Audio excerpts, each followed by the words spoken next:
એક ભાઈ એના પત્નીના બેગ જૂની બેગ ખોલતા હતા અને એમાં એના પત્નીનું 9 ધોરણ પાસનું સર્ટિફિકેટ અને પ્રમાણપત્ર બે મળ્યા. એમાં ગુણ લખ્યા હોય ને પછી એમાં ચાલ સરકત લખીએ ને એટલે તેમાં લખેલું અતિ ગુણવાન અને વિવેકી. બોલો બેભાન થઈ ગયો. બોલો હા સમજાય પછી દાંત કાઢશું. લખેલા પ્રમાણપત્રો સાહેબ કોઈ દી કાયમ નહીં આવે. એ તો અંદરની વાત હોવી જોઈએ. લખિત પ્રમાણપત્ર સમાજ તો ગમે એવું ગમે એનું આપી દે. હારું આપી શકે અને ખહ કાઢી નાખે એવું આપી શકે. હે એ સમાજના પ્રમાણપત્રો ઉપર ન ચલાય. આપણો અંદરનો ભરોસ નકર આ જંગલમાં નહીં. આ જંગલની વાત નથી. આફ્રિકાના જંગલનું જ કહીને આપણે ગીરમાં બેઠા ને કઈ શું કામ આ જંગલની વાત હોય જ નહીં. કારણ કે એમાં હાથીની વાત આવે છે. તો હાથી તો આપણા જંગલમાં છે નહીં. એટલે આપણે માપે બધું માપ રાખીને હાલવું પડે સાહેબ. આમ હા 3 બાય 3 6 ફૂટનું ડિસ્ટન્સ. એ વાતમાં ડિસ્ટન્સ હોવું જોઈએ. હા પછી ગોબાવી ન નખાય. હા આવું થાય પછી. એટલે જંગલમાંથી ટૂંકમાં ભેંસ ભાગી. એટલી ઉતાવળે ભેંસ દાદા ભાગી. થોડુંક મોનિટર છે. એટલી ઉતાવળે ભાગી ને ભેંસ. અને ભેંસું ભાગે ને એની ઉતાવળ નહીં કાંઈ. પાડામાં કાંઈ ઉતાવળ ન હોય. એ ધીરે ધીરે આવ્યા જતા. કોઈ દી તમે જોયું પાડા બાજ્યા એમ એ બહુ ખૂટિયા બાંધે. કારણ કે ભેંસનું દૂધ જ તે ભારે છે. આપણે પી ગયા પછી જે હુઈ જતા હોય આપણે પીધા ભાઈ હુઈ જતા હોય તો પાડો તો એનું સંતાન છે. પણ ભેં એવી રીતે ભાગી ને ત્યાં ઉંદરડો આડો ફર્યો. ભગરબેન કેમ ભાગ્યા? કેમ ભાગો છો? તો ભેંસ કે તું એ ભાગી કે કેમ? જંગલમાં પોલીસ આવી કે આપણે પણ શું કામ ભાગવું જોઈએ? આપણે ક્યાં હાથો નાખ્યો ત્યાં? અરે હાથાનો દીકરો થામાં હાથી પકડવા આવ્યા. પોલીસ હાથીને પકડવા આવી છે. ભાગ કે પણ હાથીને પકડવા ભાગ્યા. એમાં હું ઉંદરડ્યો તમે ભેંસ.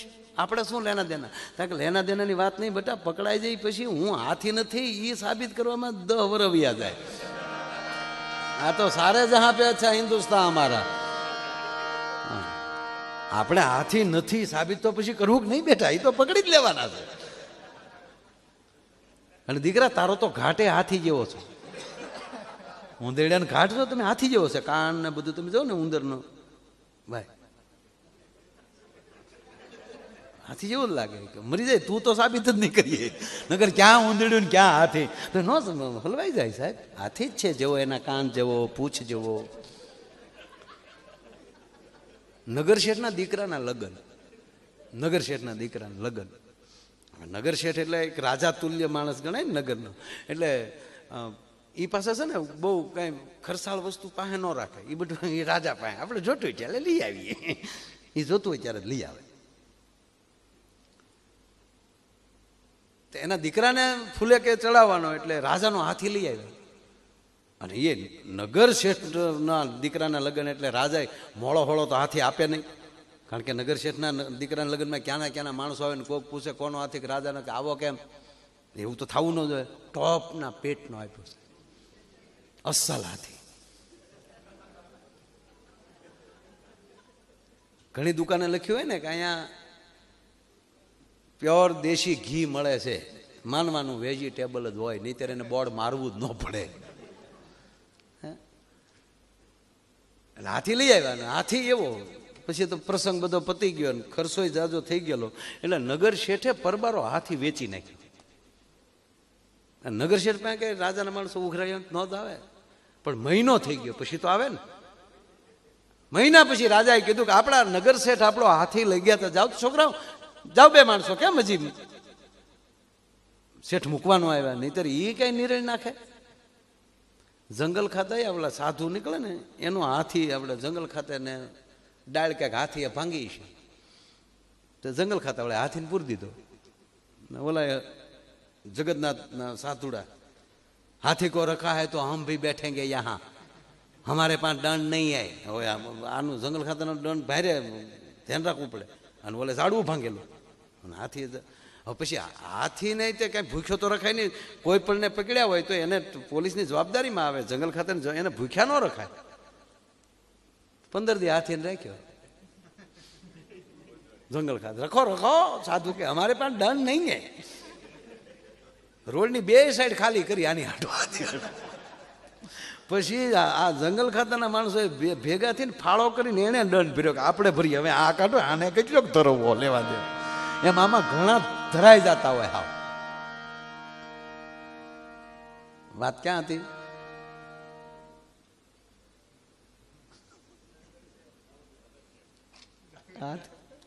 માણસો આવીને ઉભા રહ્યા. એટલે ધ્યાન રાખજો વાતમાં, સમજે? ઘણી વાર શું થાય, દાંત કાઢો પછી આપણે. એક દિવસ પૂંજ્યું મોરારી બાપુએ સાલું કથાએ કીધું કે આપણે ક્યાં પગ્યા હતા, તો ઓલા હામાં એક ભાઈ કે એ તો બાપુ બધું તમારે ધ્યાન રખાય ને. આમાં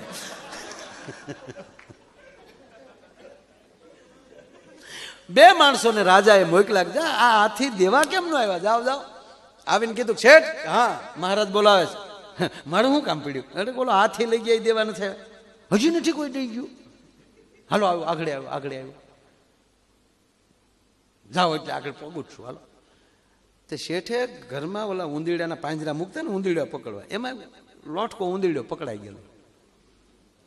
એ રાખેલો શેઠે 3-4 દી. એવાયો કરી લીધેલો. રોજ શેઠ એને ખવડાવે. એવા એને ખબર હતી કોક આવશે તો ખરું જ. એ ઉંદરડાને સાહેબ થાળીમાં મૂક્યો અને માથે ટીકીવાળો રૂમાલ ઢાંક્યો અને શેઠ ગયા ખમ્મા બાપુને. શેઠ હાથી એડ્યો થાળીમાં જ. અરે કે અવડો તમારો હાથી રૂડો રૂપાળો.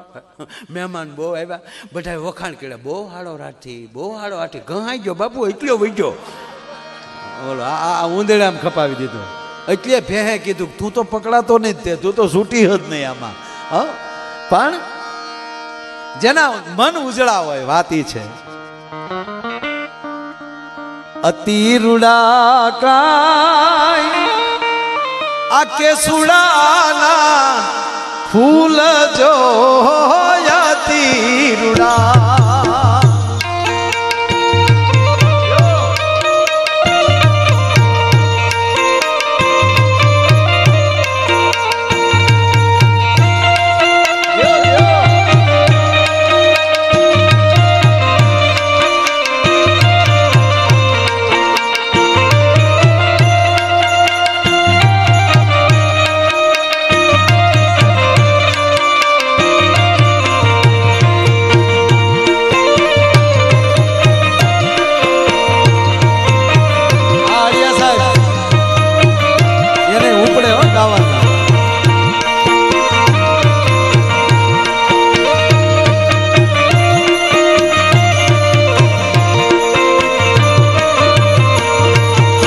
આભમાં જીવી જવું કેવી જવી રે.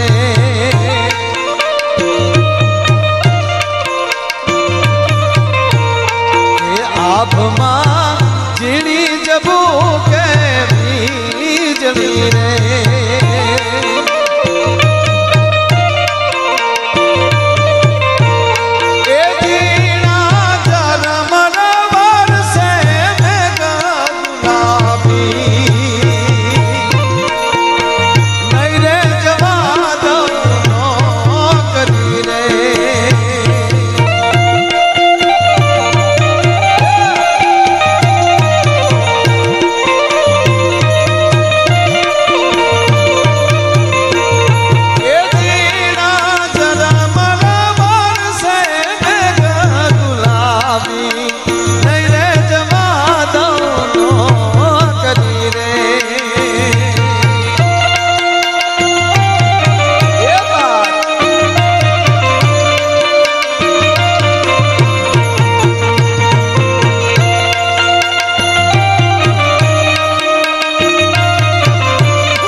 રૂપથી ગુણવાલા રે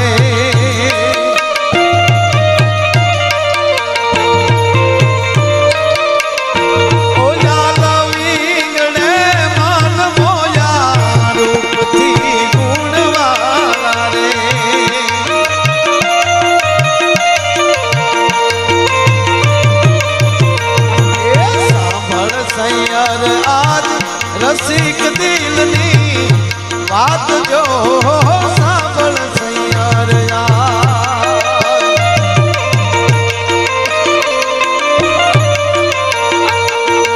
આજ અમે આજ રાજ દીજા રૂપથી ગુણવાલા રે આજ અમે આજ રાજ દીજા રૂપથી ગુણવાલા રે આજ અમે આજ રાજ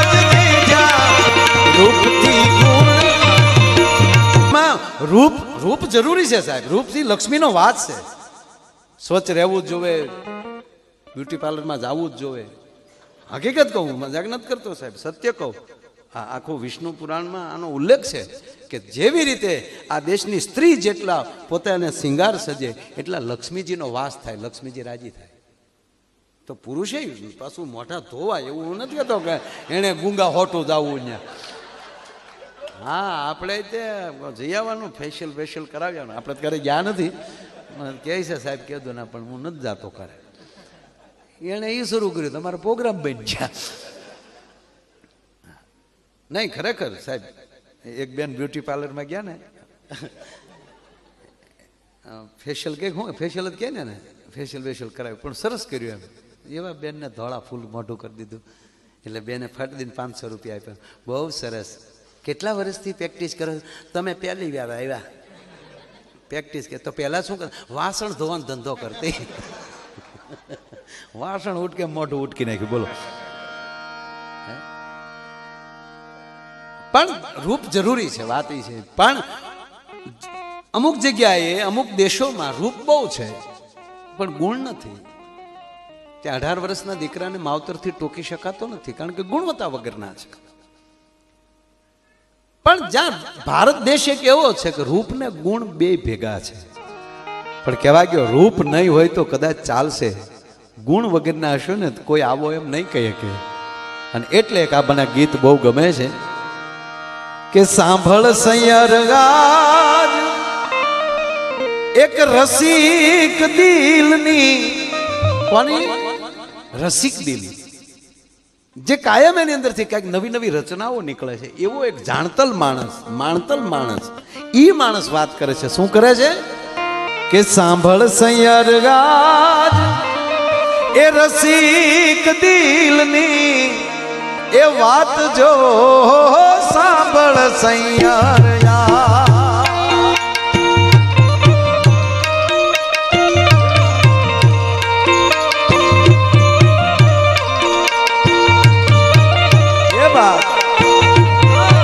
સાંભળ સૈયર આય રસિક દિલની વાત જો સાંભળ સૈયર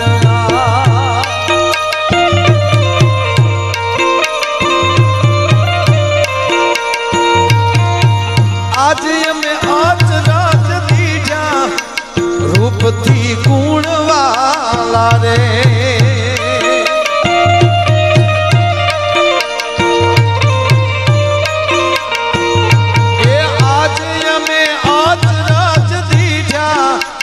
રૂપથી ગુણવાલા રે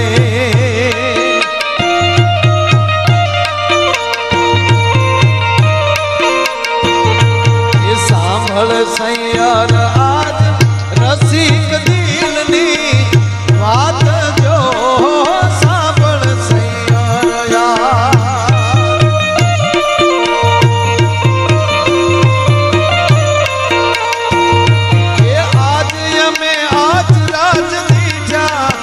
રૂપથી ગુણવાલા રે.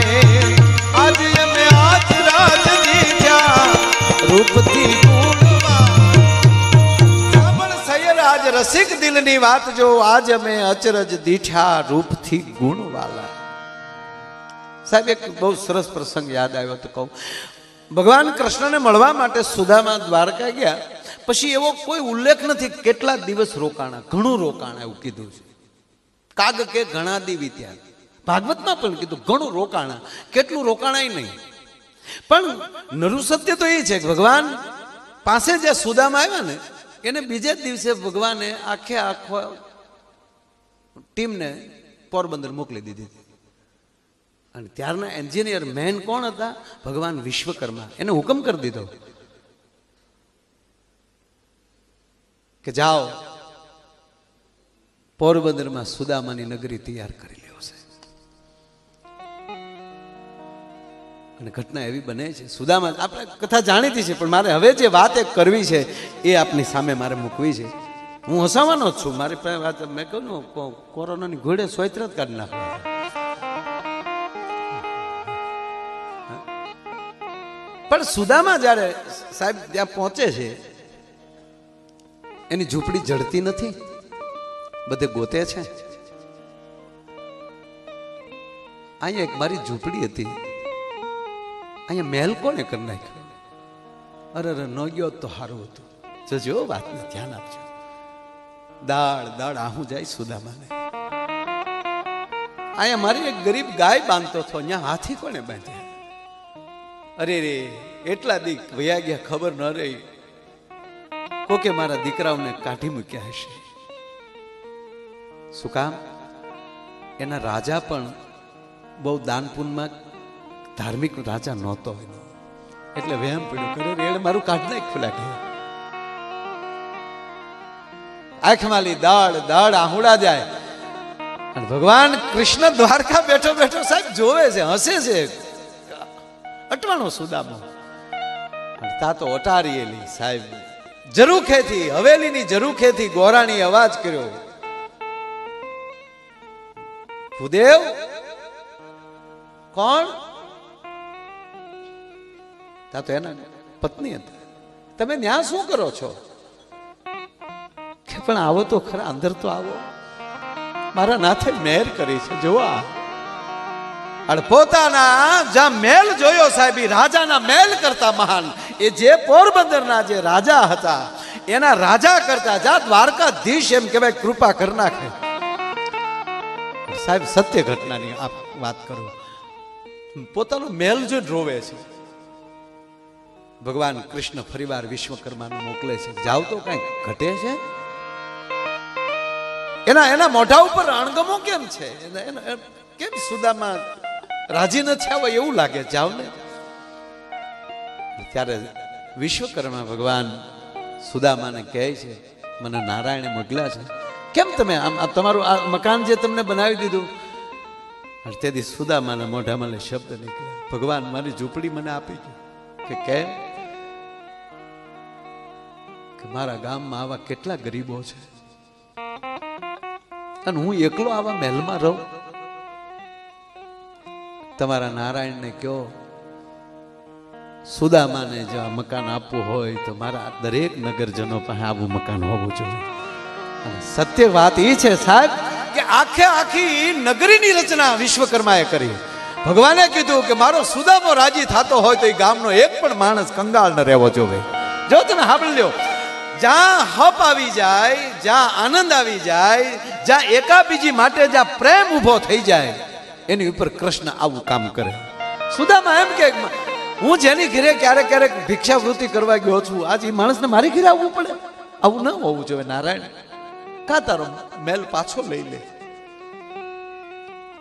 એક રાતમાં વિશ્વકર્માએ આખું સાહેબ નગરીનું સર્જન કર્યું. વિશ્વકર્માને ત્યાં રોકાણા. જે હવે વાત આવે, મેં જે પહેલા કીધું ને, રૂપન્યા લક્ષ્મી. રાજા એટલા બધા મદિરા પાન કરતા હતા, અધર્મીઓ સાથે બેસતા હતા. પોતાના રાણી બહુ કદરૂપા હતા, પણ એ કૃષ્ણ ભક્ત હતા. અને સુદામાના મહેલ હારા થયા એ ખબર પડી અને બાઈ રાજી થઈ, મહારાણી રાજી થયા. કારણ કે અનેક વાર રાજાએ સુદામાનું અપમાન પણ કરેલું, એ એના પત્નીને ગમેલું નહીં. એટલે રાજાએ પણ રાણીનો તરછોડી દીધેલા નહીં, બીજા મહેલમાં રહેતા હતા. ત્યાં લક્ષ્મીજી ગયા મહારાણીના મહેલમાં. દીકરી, તારે આંગણેલી કોઈ ગરીબ પાછો નથી ગયો. રાજા હોય ન હોય, પણ દીકરી તારે આંગણેથી કોઈ ગરીબ પાછો નથી ગયો, અને તારી દાતારી ઉપર હું પ્રસન્ન છું. આજ પછી તારા કોઠારમાં કોઈ દી લક્ષ્મીની ખામી નહીં હોય. અને લે, હું તને અને તારા સંતાનોને રૂપ આપું છું. એને રૂપ આપ્યું. લક્ષ્મીજીએ વિદાય લીધી, વિશ્વકર્મા ભગવાને વિદાય લીધી, અને હવે મંત્રીમંડળ બધું રાજા પાસે રાજીનામા દેવા ગયું. આવા રાજાની ભેગો મંત્રીમંડળમાં રહેવું કેમ? મંત્રીમંડળ ગયા.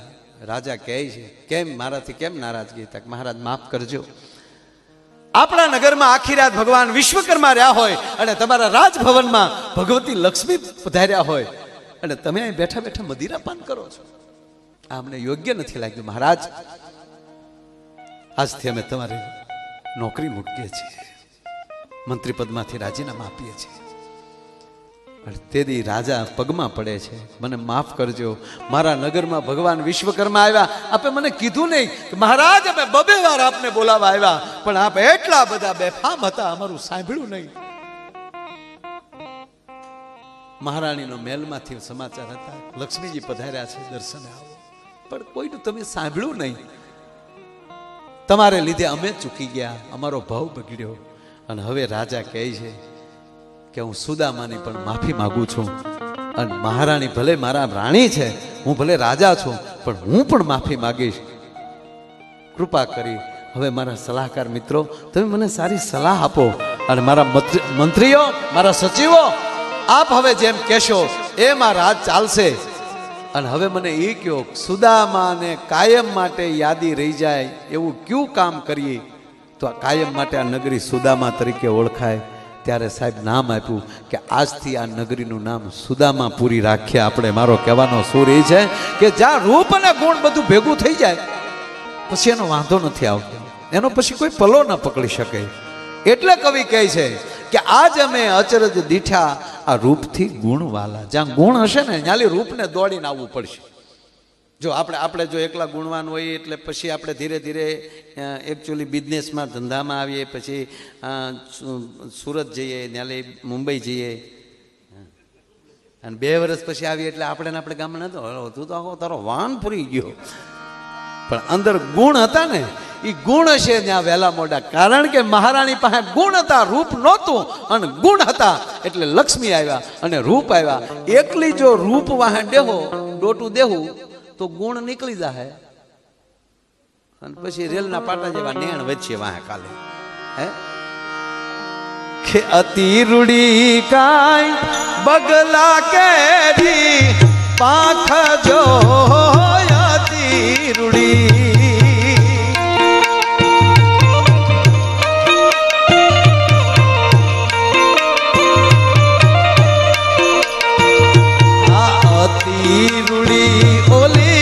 બગલા કેરી પાંખ જો અતિ રૂડી.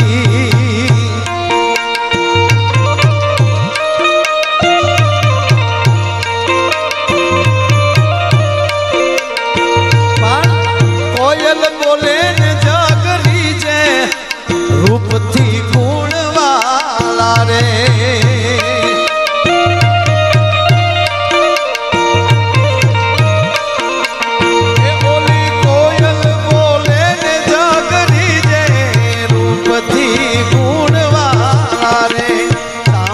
સૈયર આજ રસિક દિલની વાત જો સાંભળ, સૈયર